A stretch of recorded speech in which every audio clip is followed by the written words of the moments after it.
আজ ইরানের মতো যদি ওরা যাই করুক না কেন, যে মুসলিম ওদের বলেন, ইরানের মতো যদি বিশ্বের 57টা মুসলমান রাষ্ট্র একটু দাঁড়িয়ে যেত, ইসরায়েল এমনিতেই ভয়ে প্রসাব করে ফেলতো। বাকিগুলো সব এই 56টা বিড়ালের মতো আর ওই একা সিংহ হয়ে করবে কি?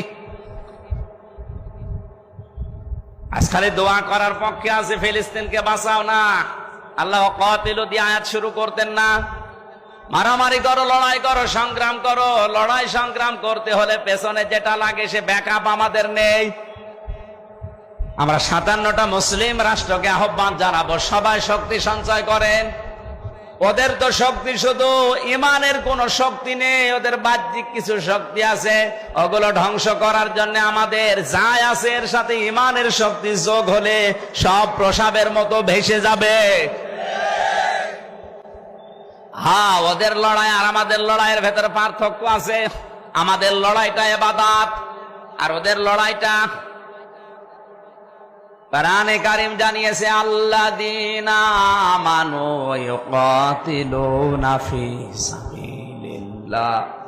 বিশ্বে যদি আপনি শক্ত হতে দাঁড়াতে না পারেন, এরকম শক্তি সামর্থ্য যদি তৈরি করতে না পারেন, বিড়াল পর্যন্ত আপনার দিকে বড় চোখ করে তাকাবে।